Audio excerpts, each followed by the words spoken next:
to the podium in the Polish capital, Warsaw, what is termed a major address. Let's hear what he has to say. Please have a seat. Come up on stage. Thank you very much. It's a great honor to be here. Mr. President, they tell me you're over there somewhere. There you are. Thank you, Mr. President. Be not afraid. These were the first words at the first public address of the first Polish Pope after his election in October 1978. They were the words that would come to define Pope John Paul II. Words that would change the world. John Paul brought the message here to Warsaw in his first trip back home as Pope in June of 1979. It was a message about the power of faith, the power of resilience, the power of the people. In the face of a cruel and brutal system of government, it was a message that helped end the Soviet repression in the Central Land and Eastern Europe 30 years ago. It was a message that will overcome the cruelty and brutality of this unjust war. The cruelty and brutality of this unjust war. When Pope John Paul brought that message in 1979, the Soviet Union ruled with an iron fist behind an iron curtain. Then a year later, the Solidarity movement took hold in Poland. While I know he couldn't be here tonight, we're all grateful in America and around the world for Lech Walesa.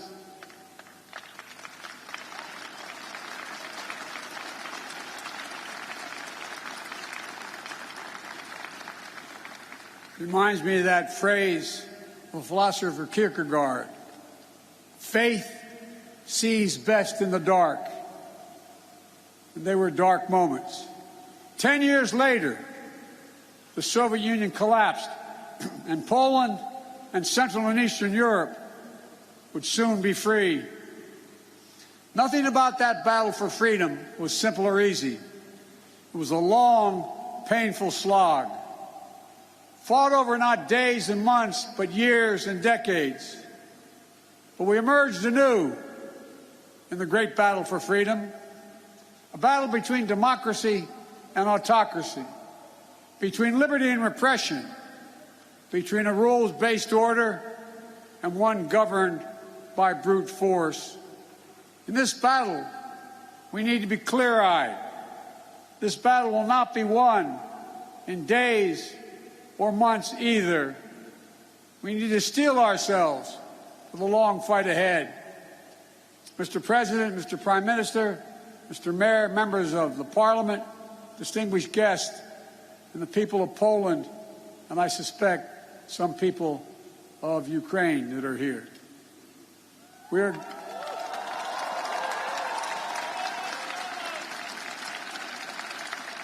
are gathered here at the Royal Castle in this city that holds a sacred place in the history of not only of Europe, but humankind's unending search for freedom. For generations, Warsaw has stood where liberty has been challenged and liberty has prevailed.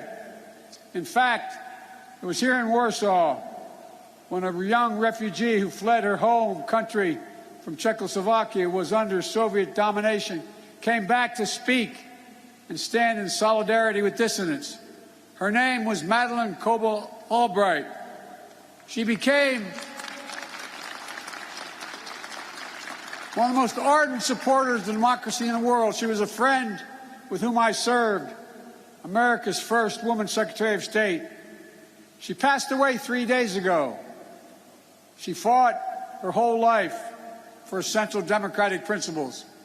And now, in the perennial struggle for democracy and freedom, Ukraine and its people are in the front lines, fighting to save their nation, And their brave resistance is part of a larger fight for an essential democratic principles that unite all free people. The rule of law, fair and free elections, the freedom to speak, to write, and to assemble, the freedom to worship as one chooses, freedom of the press. These principles are essential in a free society. But they have always been under siege. They've always been embattled. Every generation has had to defeat democracy's moral foes. That's the way of the world. For the world is imperfect, as we know, where the appetites and ambitions of a few forever seek to dominate the lives and liberty of many. My message to the people of Ukraine is a message I delivered today to Ukraine's foreign minister and defense minister, who I believe are here tonight. We stand with you. Period.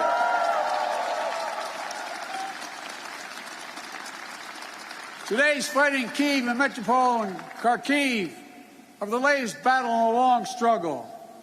Hungary, 1956. Poland, 1956, and then again, 1981. Czechoslovakia, 1968. Soviet tanks crushed democratic uprisings. But the resistance continued until finally, in 1989, the Berlin Wall and all the walls of Soviet domination, they fell. They fell. And the people prevailed.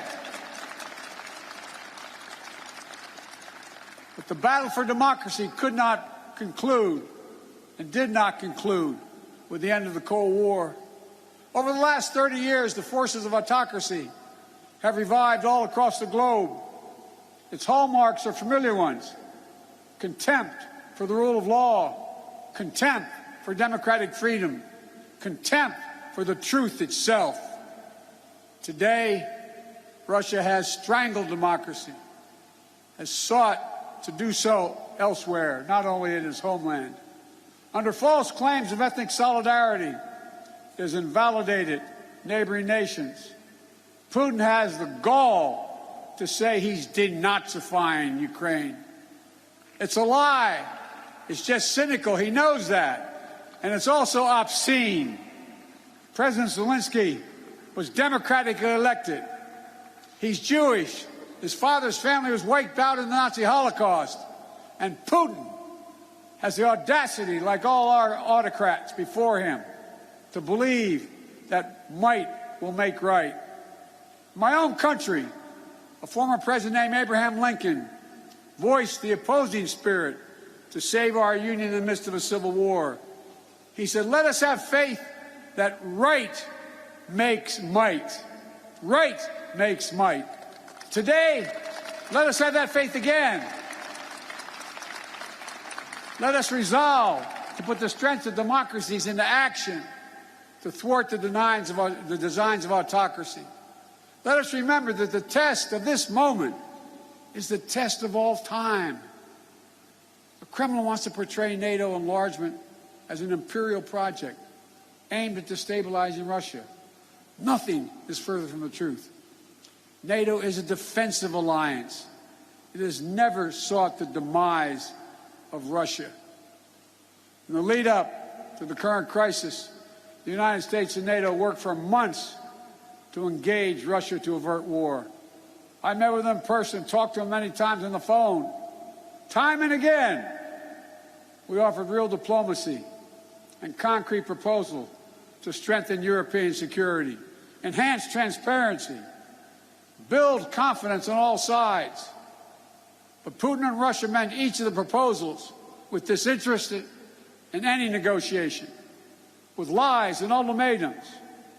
Russia was bent on violence from the start.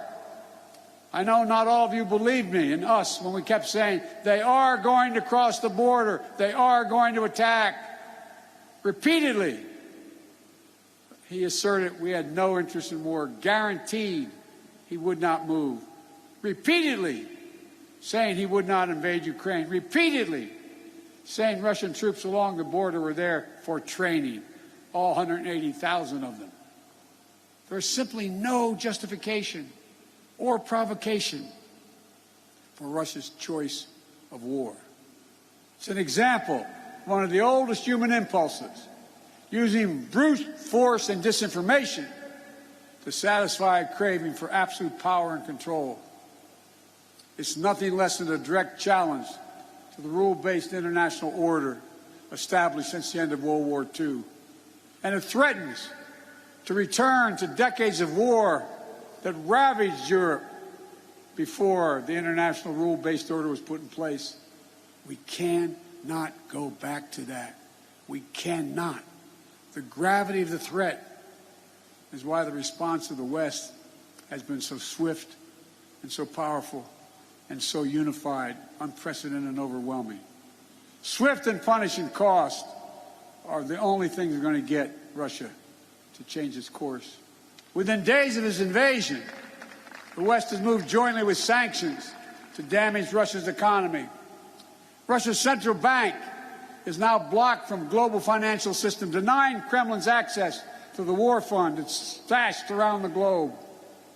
We've aimed at the heart of Russia's economy by stopping the imports of Russian energy to the United States.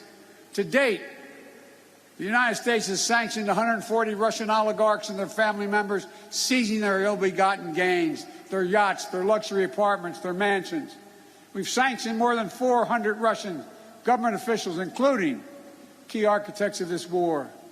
These officials and oligarchs have reaped enormous benefit from the corruption connected to the Kremlin. And now they have to share in the pain. The private sector is acting as well.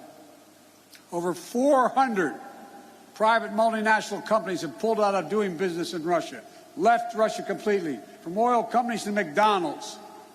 As a result of these unprecedented sanctions, the ruble almost is immediately reduced to rubble. The Russian economy, that's true, by the way, takes about 200 rubles to equal $1. The economy is on track to be cut in half in the coming years. It was ranked, Russia's economy was ranked the 11th biggest economy in the world before this invasion. It will soon not even rank among the top 20 in the world. Taken together, these economic sanctions are a new kind of economic statecraft with the power to inflict damage that rivals military might. These international sanctions are sapping Russian strength, its ability to replenish its military, and its ability to project power. And it is Putin, it is Vladimir Putin who is to blame, period. At the same time, alongside these economic sanctions, the Western world has come together to provide for the people of Ukraine with incredible levels of military, economic, humanitarian assistance. In the years before the invasion, we, America, had sent over $650 million before they crossed the border in weapons to Ukraine, including anti-air and anti-armor equipment.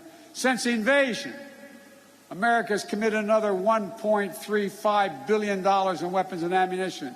And thanks to the courage and bravery of the Ukrainian people, the equipment we've sent and our colleagues have sent have been used to devastating effect to defend Ukrainian land and airspace. Our allies and partners have stepped up as well. But as I've made clear, American forces are in Europe, not in Europe, to engage in conflict with Russian forces. American forces are here to defend NATO allies. Yesterday, I met with the troops that are serving alongside our Polish allies to bolster NATO's frontline defenses. The reason we want to make clear is their movement on Ukraine don't even think about moving on one single inch of NATO territory. We have sacred obligation. We have a sacred obligation under Article 5 to defend each and every inch of NATO territory with the full force of our collective power. And earlier today, I visited your national stadium, where thousands of Ukrainian refugees are now trying to answer the toughest questions a human can ask. My God, what's going to happen to me? What's going to happen to my family? I saw tears in many of the mothers' eyes as I embraced them. They're young children. They're young children, not sure whether to smile or cry. One little girl said, "Mr. President," she spoke a little English, "if my brother and my daddy, are they going to be okay? Will I see them again?" Without their husbands, their fathers, in many cases, their brothers and sisters who stayed back to fight for their country. I didn't have to speak the language or understand the language to feel the emotion in their eyes, where they gripped my hand. Little kids hung onto my leg, praying with a desperate hope that all this is temporary. Apprehension that they may be perhaps forever away from their homes. Almost a debilitating sadness that this is happening all over again. But I was also struck by the generosity of the people of Warsaw, for that matter, all the Polish people, for the depths of their compassion, their willingness to reach out, for opening their hearts. Say to the mayor and the premier, they're opening their hearts and their homes simply to help. I also want to thank my friend, the great American chef, Jose Andres, and his team for help feeding those who are yearning to be free. But helping these refugees is not something Poland or any other nation should carry alone. All the world democracies have a responsibility to help, all of them. And the people of Ukraine can count on the United States to meet its responsibility. I've announced 2 days ago we will welcome 100,000 Ukrainian refugees. We already have 8,000 a week coming to the United States of other nationalities. We'll provide nearly $300 million in humanitarian assistance, providing tens of thousands of tons of food, water, medicine, and other basic supplies. In Brussels, I announced the United States is prepared to provide more than $1 billion in additional humanitarian aid. The World Food Program told us that despite significant obstacles, at least some relief is getting to major cities in Ukraine, but not not Mariupol, because Russian forces are blocking relief supplies. But we'll not cease our efforts to get humanitarian relief wherever it is needed in Ukraine and for the people who have made it out of Ukraine. Notwithstanding the brutality of Vladimir Putin, let there be no doubt that this war has already been a strategic failure for Russia, already.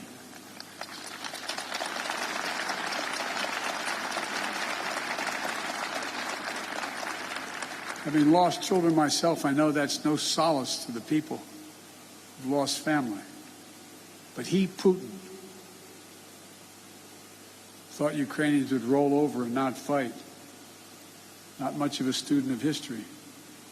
Instead, Russian forces have met their match with brave and stiff Ukrainian resistance. Rather than breaking Ukrainian resolve, Russia's brutal tactics have strengthened the resolve. Rather than driving NATO apart, the West is now stronger and more united than it has ever been. Russia wanted less of a NATO presence on his border, but now he has a stronger presence, a larger presence, with over 100,000 American troops here, along with all the other members of NATO. In fact, Russia has managed to cause something I'm sure he never intended. The democracies of the world are revitalized with purpose and unity found in months that we'd once taken years to accomplish. It's not only Russia's actions in Ukraine that are reminding us of democracy's blessing. It's our own country, his own country, the Kremlin. It's jailing protesters. 200,000 people have allegedly already left. There's a brain drain leaving Russia, shutting down independent news. State media is all propaganda, blocking the image of civilian targets, mass graves, starvation tactics of the Russian forces in Ukraine. Is there any wonder, as I said, that 200,000 Russians have all left their country in 1 month? A remarkable brain drain in such a short period of time. Which brings me to my message to the Russian people. I've worked with Russian leaders for decades. I sat across the negotiating table going all the way back to Soviet Premier Alexei Kosygin to talk arms control at the height of the Cold War. I've always spoken directly and honestly to you, the Russian people. Let me say this if you're able to listen. You, the Russian people, are not our enemy. I refuse to believe that you welcome the killing of innocent children and grandparents, or that you accept hospitals, schools, maternity wards, and for God's sake, being pummeled with Russian missiles and bombs, or cities being surrounded so that civilians cannot flee, supplies cut off, and attempting to starve Ukrainians into submissions. Millions of families are being driven from their homes, including half of all Ukraine's children. These are not the actions of a great nation. Of all people, you, the Russian people, as well as all people across Europe, still have the memory of being in a similar situation in the late 30s and 40s. Situation in World War II, still fresh in the minds of many grandparents in the region. Whatever your generation experienced, whether it experienced the siege of Leningrad or heard about it from your parents and grandparents, train stations overflowing with terrified families fleeing their homes, nights sheltering in basements and cellars, mornings sitting through the rubble in your homes.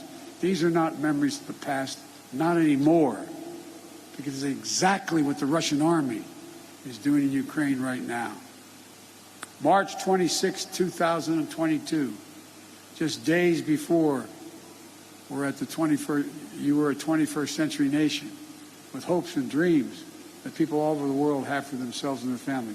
Now, Vladimir Putin's aggression have cut you, the Russian people, off from the rest of the world. And it's taking Russia back to the 19th century. This is not who you are.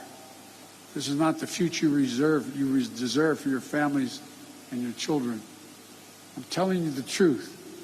This war is not worthy of you, the Russian people. Putin can and must end this war. The American people will stand with you and the brave citizens of Ukraine who want peace. My message to the rest of Europe, this new battle for freedom has already made a few things crystal clear. First, Europe must end its dependence on Russian fossil fuels, and we, the United States, will help.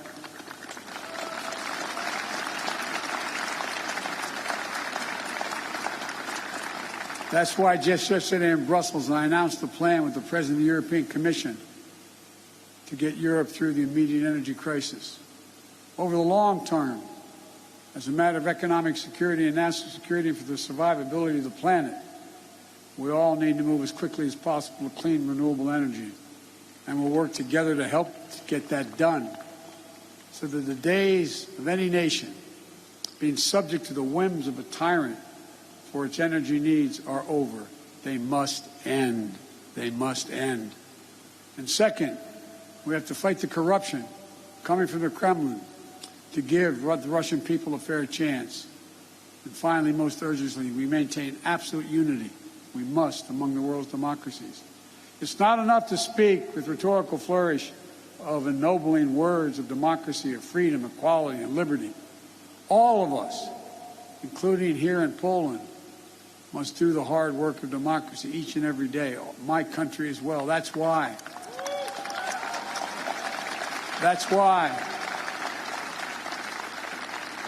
I came to Europe again this week with a clear and determined message for NATO, for the G7, for the European Union, for all freedom-loving nations. We must commit now to be in this fight for the long haul. We must remain unified today and tomorrow and the day after, and for the years and decades to come. It will not be easy. There will be cost, but it's a price we have to pay, because the darkness that drives autocracy is ultimately no match for the flame of liberty that lights the souls of free people everywhere. Time and again, history shows that it's from the darkest moments that the greatest progress follows. And history shows this is the task of our time, the task of this generation. Let's remember the hammer blow that brought down the Berlin Wall. The might that lifted the Iron Curtain were not the words of a single leader. It was the people of Europe who for decades fought to free themselves. Their sheer bravery opened the border between Austria and Hungary for the pan-European picnic. They joined hands for the Baltic Way. They stood for solidarity here in Poland. And together, it was an unmistakable and undeniable force of the people that the Soviet Union could not withstand. And we're seeing it once again today with the brave Ukrainian people showing that their power of many is greater than the will of any one dictator.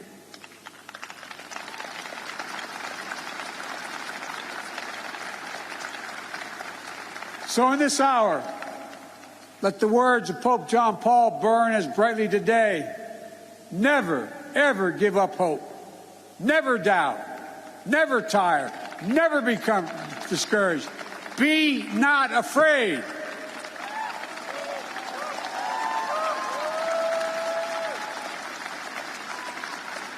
A dictator bent on rebuilding an empire will never erase a people's love for liberty. Brutality will never grind down their will to be free. Ukraine will never be a victory for Russia, for free people refused to live in a world of hopelessness and darkness. We will have a different future, a brighter future, rooted in democracy and principles, hope and light, of decency and dignity, of freedom and possibilities. For God's sake, this man cannot remain in power. God bless you all, and may God defend our freedom, and may God protect our troops. Thank you for your patience. Thank you. Thank you. President Biden there rounding off his address in the Polish capital, Warsaw. A speech in which, at the start of it, he evoked the words of John Paul II, "Be not afraid," and again said that towards the end, didn't he? Called it an unjust war. We stand with you, the people of Ukraine. He has warned that the battle is not won in the days and months ahead. It might take. We must steel ourselves.